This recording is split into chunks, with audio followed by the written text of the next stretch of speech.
छत्तीसगढ़ के 16,000 एनएचएम कर्मी जो हैं 10 मांगों को लेकर हड़ताल पर हैं। मामले पर स्वास्थ्य मंत्री श्याम बिहारी जायसवाल ने एनएचएम कर्मियों से अपील की है। श्याम बिहारी जायसवाल ने सीजीएमएससी की सप्लाई पर अस्थायी रोक से लेकर कांग्रेस के वोट चोरी के आरोप पर बीजेपी विधायक विनायक गोयल के वायरल वीडियो पर भी अपनी बात रखी। वहीं कांग्रेस के संगठन सृजन पर तंज कसा, साथ ही सीमेंट के बढ़ते दामों को लेकर अपना पक्ष रखा। क्योंकि एनएचएम भारत सरकार का के माध्यम से 60 और 40% हमारी केंद्र और राज्यांश के माध्यम से चलता है और इसके पूरे नोडल जो है केंद्र सरकार ही है। उनके राष्ट्रीय कार्यक्रम में पूरे देश में ये संचालित होते हैं। ऐसे में कुछ मांगे उनका तो केंद्र सरकार की ओर से उसको प्रस्ताव तैयार करके हम लोग भेजेंगे और कुछ मांगे अभी की बैठक में उनकी जो वेतन वृद्धि को लेकर था, तो 27% जो वेतन वृद्धि है जो हमारे मैनिफेस्टो में भी है, उसको हम पूरा करने के लिए उस बैठक में अप्रूव किए हैं। साथ ही जो स्थानांतरण नीति है उसको भी बैठक में एक कमेटी बनाकर उसको नीति बनाने हेतु तय हुआ है कि स्थानांतरण नीति हम किस प्रकार से उनका कर सकते हैं। 10 लाख का स्वास्थ्य बीमा है उस पर भी बैठक में तय हुआ है। साथ ही साथ जो 30 दिन का मेडिकल अवकाश है या फिर बीमारी और दुर्घटना का 30 दिन का सवैतनिक जो रेगुलर कर्मचारियों को मिलता है, इस प्रकार के जो अवकाश हैं, मेडिकल अवकाश हैं, उस पर भी इसमें बैठक में बातचीत हुई है। और मैं तो आप लोग माध्यम से अपील करूंगा, चूँकि अभी मौसमी बीमारियों का समय है और पूरे बैक्टीरिया वायरस अपने चरम प्रकोप पर हैं, तो इसलिए आप लोगों के माध्यम से मैं सभी एनएचएम कर्मचारियों से अपील भी करता हूं कि अभी हड़ताल में ना जाएं और जो कंपनी के कोई भी दवाई या उपकरण जरा सा भी हमको डाउटफुल लगते हैं तो हम उसको रोक देते हैं, उसकी जांच कराते हैं और गुणवत्ताहीन पाए जाने पर उस लाट को वापस करते हैं।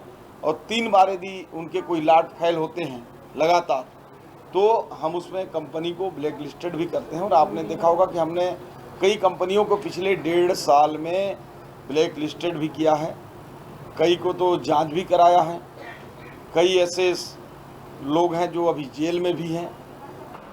तो इनके कहने के मुताबिक कि फर्जी लोग वोट डाले, तो उनका आदमी क्या कर रहा था, जो इलेक्शन एजेंट वहाँ कांग्रेस का बैठा होगा।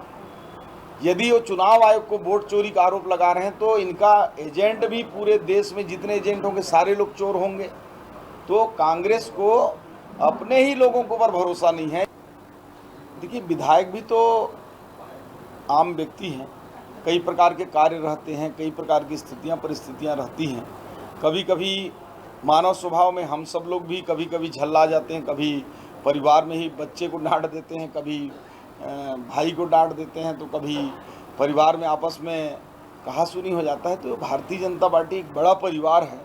चूँकि जनता के सामने कई प्रकार के जो जनप्रतिनिधि हैं चुनाव के समय वायदे करते हैं और सभी काम जो है एक साथ पूरा नहीं किए जा सकते। और ऐसे में कोई, मैं तो वीडियो देखा नहीं हूँ, लेकिन आप जो बता रहे हैं उसके आधार पर अगर कोई ऐसी बात भी होगी तो मुझे लगता है कि इसमें कांग्रेस को बोलने का अधिकार है नहीं। अपना वो देखें इनके यहाँ क्या हाल चाल है। ये पिछले 2 साल से संगठन गढ़ रहे हैं, इतने में तो नया सृष्टि का विश्वकर्मा जी सृजन कर दिए होते। तो मुझे लगता है कि ये कांग्रेस का जो सृजन है संगठन का, ये फिट नहीं हो पा रहा है। एक तरफ इनका फिट होता है तो दूसरे तरफ गड़बड़ होता है और इनके आपस के जो लड़ाई है, गुटबाजी है, उसके वजह से इनका लटका हुआ है। देखिए, सीमेंट हमारे छत्तीसगढ़ में विशेष रूप से बहुत उपयोगी है, क्योंकि प्रधानमंत्री आवास भी बनाए जा रहे हैं, खपत भी बहुत ज़्यादा है।